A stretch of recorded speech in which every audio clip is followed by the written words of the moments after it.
Katarian with lots of energy. Let's start with this video. Thumbnail से पता चल ही गया होगा how to read bare act पर ये वीडियो है।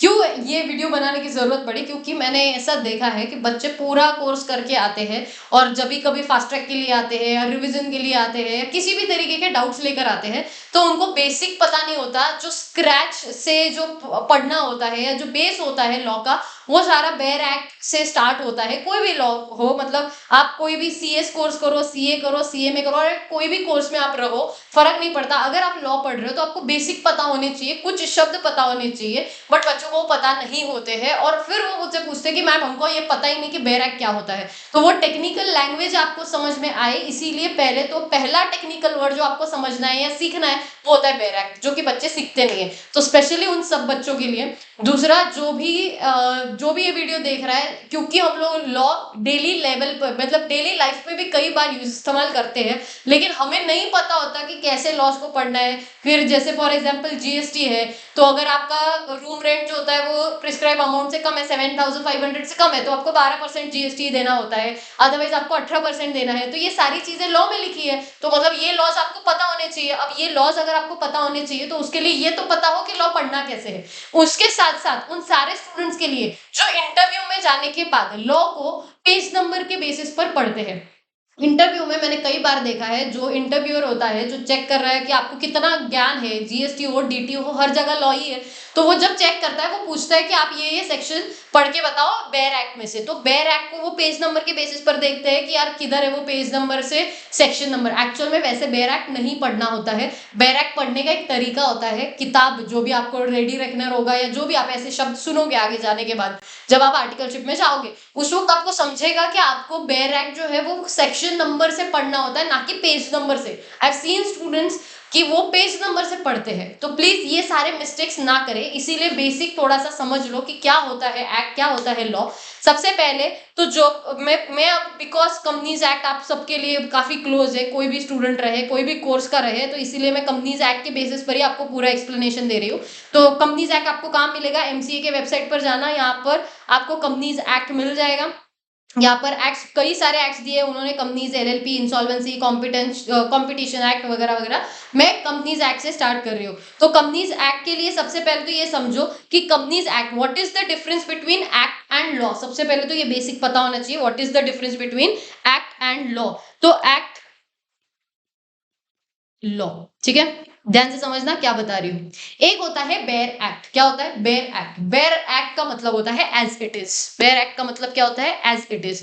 एज इट इज का मतलब जैसे पार्लियामेंट ने पास किया है वैसे का वैसा। एक्ट में क्या होगा? सेक्शन होंगे, सब सेक्शन होंगे, क्लॉजेस होंगे, सब क्लॉज होंगे, बस इतना ही होता है जब हम लोग बात करते हैं एक्ट की।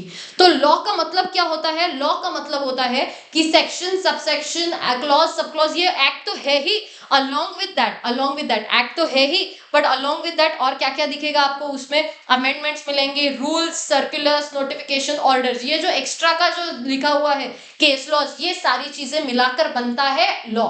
तो एक्ट का मतलब है सेक्शन, सबसेक्शन, जो भी प्रोविजन एज इट इज, जैसे पार्लियामेंट ने पास किया वैसे का वैसा। अब ध्यान से समझो, पार्लियामेंट ने जैसे ही लॉ एक्ट कोई भी पास किया है, ऐसा तो नहीं जैसे ही एक्ट पास हुआ इमीडिएटली कोई क्राइम हो जाएगा या कोई ऐसा क्वेश्चन सामने आ जाएगा कि जिसके इंटरप्रिटेशन के लिए सुप्रीम कोर्ट की जरूरत पड़ेगी। ऐसा इमीडिएट बेसिस पर तो होता नहीं है। तो over the period of time ये सारी चीजें होंगी, तो उसमें अमेंडमेंट आते रहेंगे, रूल्स आएंगे, सर्कुलर्स आएंगे, नोटिफिकेशंस आते रहेंगे, ऑर्डर्स आते रहेंगे, बहुत सारे केस लॉज ऐड होते रहेंगे। तो वो सब जब मिलेगा, सबका सब वो जब मिलता है एक्ट के अंडर, एक्ट में ये सारी चीजें जब ऐड होंगी तब बनता है लॉ। तो ये बेसिक पहले तो अंडरस्टैंडिंग क्लियर रखना दिमाग में एक्ट एंड लॉ का। दूसरी बात ये कि एक्ट बनाता कौन है। सबसे पहला होता है, एक एक्ट बनाने के लिए एक होता है ड्राफ्टिंग कमेटी। कौन होता है? Drafting committee. मतलब क्या कि सबसे पहले तो ये ढूंढते हैं कि यार क्या प्रॉब्लम क्या है, पहले ढूंढना जाएगा कि प्रॉब्लम क्या है, फिर वो प्रॉब्लम क्या है वो ढूंढने के बाद उसका सोल्यूशन ढूंढेंगे। तो इसीलिए एक ड्राफ्टिंग कमेटी बनाई जाती है कि जैसे फॉर एग्जांपल अभी इतना इंडिया में इतना पानी को लेकर इतना सीरियसनेस नहीं है, कल जाकर शायद किसे पता, शायद कुछ वाटर से रिलेटेड कोई एक्ट पास हो जाए जिसमें ऐसा लिखा जाए कि अगर किसी ने भी प्रिस्क्राइब लिमिट से पानी वेस्ट किया तो फिर आपको इतना इतना पेनल्टी देना पड़ेगा। अब वो पानी गिराया पर आपको पेनल्टी है। अब वो पानी गिराया तो गिराया कहाँ से? जमीन पर गिराया, आसमान से गिराया, टेरेस से गिराया, कौन सा पानी गिराया, मिनरल वाटर, या कौन सा पानी गिराया उस पर भी, मतलब आपको इतना डिटेल में, ये बहुत बेसिक इसलिए समझा रही हूँ क्योंकि आपको ये समझना है कि इतना डिटेल, इतना माइन्यूट आपको हर लॉ या एक्ट बनाते वक्त जो भी लॉ मेकर्स होते हैं उनको सोचना पड़ता है। बिकॉज मैं हमेशा बोलती हूँ ये बात, India is full of creativity, और इंडिया में बहुत अमेजिंग लोग हैं जो अपना जुगाड़ ढूंढना जानते हैं, जो लूप होल ढूंढना भी बहुत अच्छे से जानते हैं। तो ये भूलना नहीं है आपको, डोंट फॉरगेट कि भले ही आप जो भी हो, लॉ जो भी इस्तेमाल कर रहे हैं वो लोग भले ही इंडियन हो, लेकिन लॉ मेकर भी इंडियन ही है। तो लॉ मेकर भी इंडियन है तो वो इंडियन मेंटालिटी समझते हैं, उसी के हिसाब से उसको लॉ बनाना पड़ेगा। तो क्या करते हैं, सबसे पहले तो वो ड्राफ्टिंग कमेटी बिठाते हैं, फिर वो ड्राफ्टिंग कमेटी एक ड्राफ्ट बनाकर फिर जाएगा वो लोकसभा राज्यसभा में जाएगा, फिर वहां से पास होने के बाद इस पर होता है प्रेसिडेंट का साइन। इस पर क्या होगा, प्रेसिडेंट का साइन होगा। जब ये प्रेसिडेंट साइन कर देगा तब इमीडिएटली नहीं बनता है एक्ट या लॉ। ये ध्यान से समझना, ये इमीडिएटली एक्ट नहीं बनेगा। ये एक्ट तब बनता है जब ये ऑफिशियल गैजेट में जाएगा, नोटिफिकेशन ऑफिशियल गैजेट में ये जो भी पूरा का पूरा एक्ट है वो अपलोड जब ऑफिशियल गैजेट के वेबसाइट पर हो जाएगा, उसके बाद ये एक्ट लागू होता है। वो जो भी डेट उस ऑफिशियल गैजेट के वो जो भी आया है उस नोटिफिकेशन में होगा, या तो फिर जिस भी दिन आया उस दिन से वो एप्लीकेबल हो जाएगा। तो ये बेसिक आपको समझना है कि एक्ट बनता कैसे है।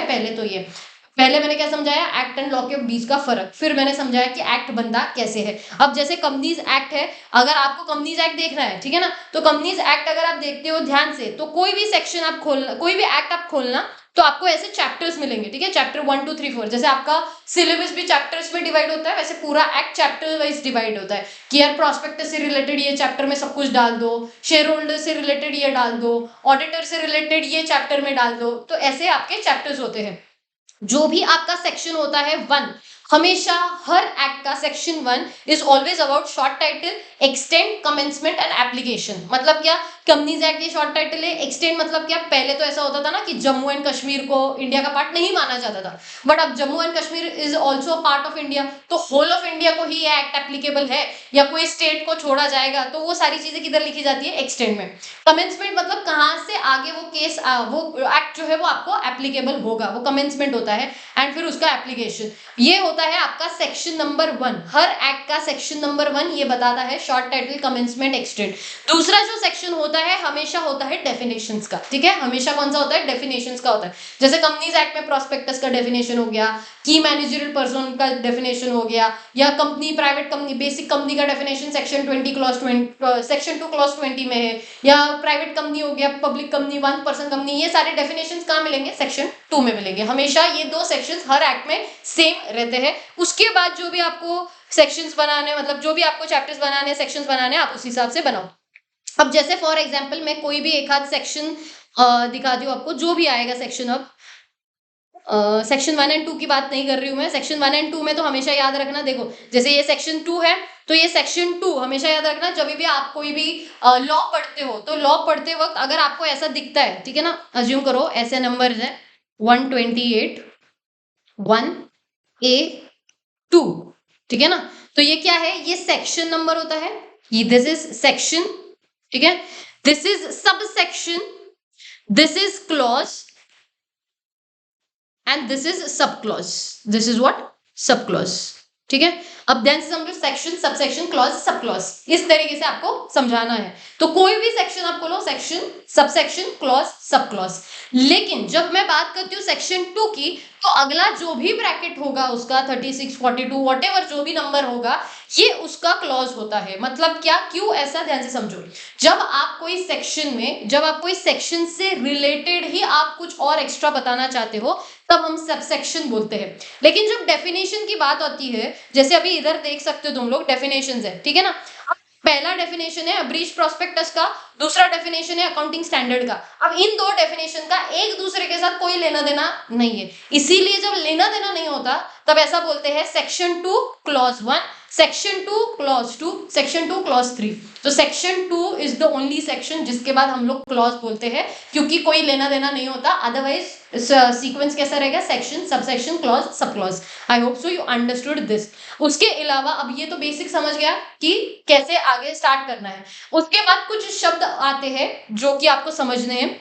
जिसमें से one of the word is not with standing anything content. आपने सीखा होगा not with standing anything content का मतलब क्या होता है। Not with standing anything content का मतलब है कि भाई बाकी जो भी बोल रहा होगा सेक्शन, जो भी दूसरा सेक्शन बोल रहा होगा उससे मुझे कोई लेना देना नहीं। I am the boss, I am the boss वाला section is nothing but what notwithstanding वाला सेक्शन। कि नॉट विथ स्टैंडिंग जैसे ही स्टार्टिंग में लिख दिया, उस सेक्शन ने जो बोला है सिर्फ और सिर्फ वही प्रिवेल करेगा over all the other sections जो भी लॉ में लिखे हैं। दूसरा जो वर्ड आपने सीखा होगा, काफी बार आप लोगों ने सीखा होगा, पार्टनरशिप में सीखा होगा, सब्जेक्ट टू। सब्जेक्ट टू मतलब सबमिसिव।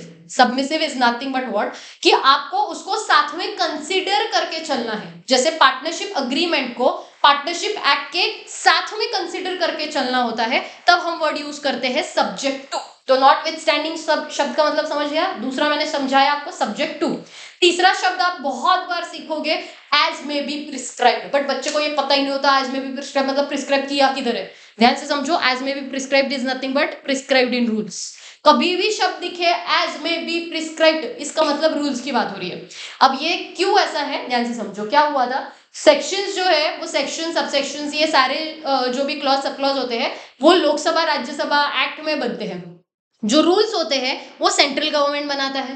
रूल्स को अमेंड करना is quite easier as compare to section को अमेंड करना, क्योंकि सेक्शन को अमेंड करना है तो लोकसभा राज्यसभा प्रेसिडेंट का साइन, फिर उसके बाद ओजी, ये सारा प्रोसेस लंबा चलता रहेगा। अभी इंडिया है, आपको तो पता ही है इंडिया में कैसे प्रोसेस चलता है। तो इसकी वजह से जब भी हम लोग बात करेंगे एक्ट सेक्शन सब सेक्शन की, तब हम लोग जो भी लोकसभा राज्यसभा उस प्रोसेस की बात करें। लेकिन जब रूल्स की बात आती है तो सेंट्रल गवर्नमेंट है। इसीलिए ऐसा है कि इवन कंपनीज एक्ट में भी ज्यादा अभी रूल्स क्यों ज्यादा है, क्योंकि इजी है। सेंट्रल गवर्नमेंट एक नोटिफिकेशन लेकर आता है, एज में भी प्रिस्क्राइब, बात खत्म हो जाती है। तो एज में भी प्रिस्क्राइब जब भी देखोगे इसका मतलब हम बात किसकी करते हैं, रूल्स की करते हैं।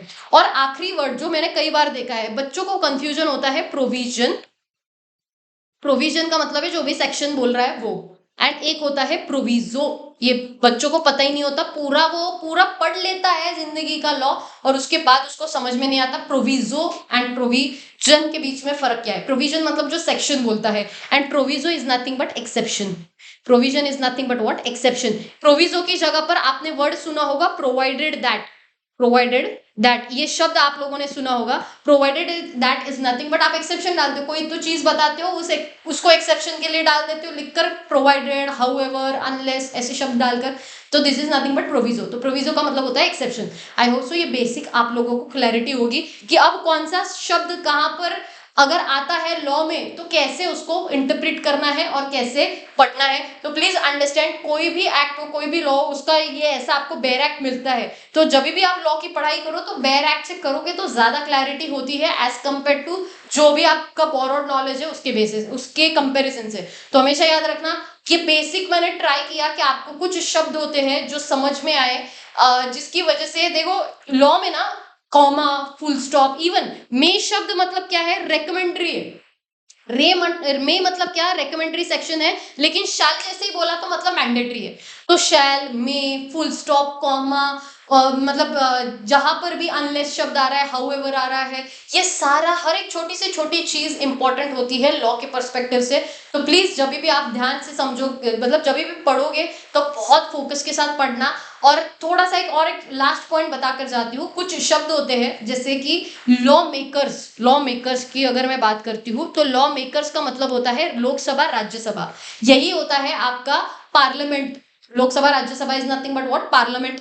वो एक होता है लॉ मेकर्स, एक होते हैं लॉ एग्जीक्यूटर। एग्जीक्यूटर का मतलब होता है गवर्नमेंट, ठीक है, लॉ गवर्नमेंट। एक होते हैं इंटरप्रेट करने वाले लोग, लॉ को ही इंटरप्रेट करने वाले लोग, ये कौन होते हैं, ये होते हैं जुडिशियल बॉडीज। जुडिशियल बॉडीज का मतलब क्या होता है, judicial bodies supreme court, high court, NCLT, ये सारे जुडिशियल बॉडीज हो गए। तो जुडिशियल बॉडीज समझा दिया। एग्जीक्यूटरी बॉडी का मतलब समझा दिया, मतलब गवर्नमेंट होता है। जो भी पार्लियामेंट होता है वो पार्लियामेंट बनाता है, आपका लॉ मेकर होता है लोकसभा राज्यसभा, ठीक है।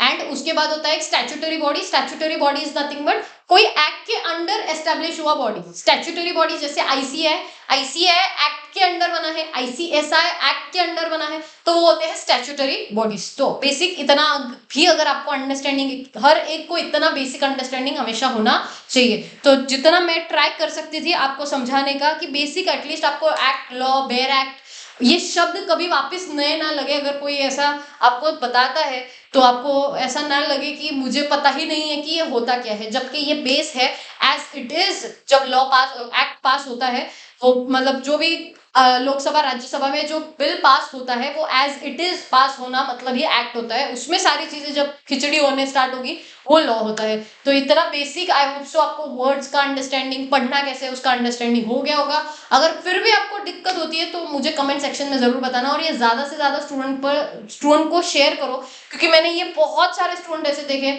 जिनको ये पता नहीं होता। पूरा सिलेबस होने के बाद फास्ट ट्रैक के लिए आएंगे, फिर मुझसे पूछेंगे पहले लेक्चर में मैम बेयर एक्ट क्या होता है, क्योंकि मैं तो बेयर एक्ट से स्टार्ट करती हूँ, फिर पूछते बेयर एक्ट क्या होता है। तो प्लीज ये मैं नहीं चाहती कि स्टूडेंट ऐसा करे, तो इसीलिए इसको शेयर करो, लाइक करो, जितने लोगों तक पहुंचा सकते हो उतने लोगों तक जरूर पहुंचाना। हम लोग ऐसे ही और भी बहुत सारे इंटरेस्टिंग सेशन लाते रहेंगे। Till then take care, bye bye. Let me know in the comment section कि आपको इस वीडियो की वजह से कितना वैल्यू एडिशन हुआ। Take care and bye bye.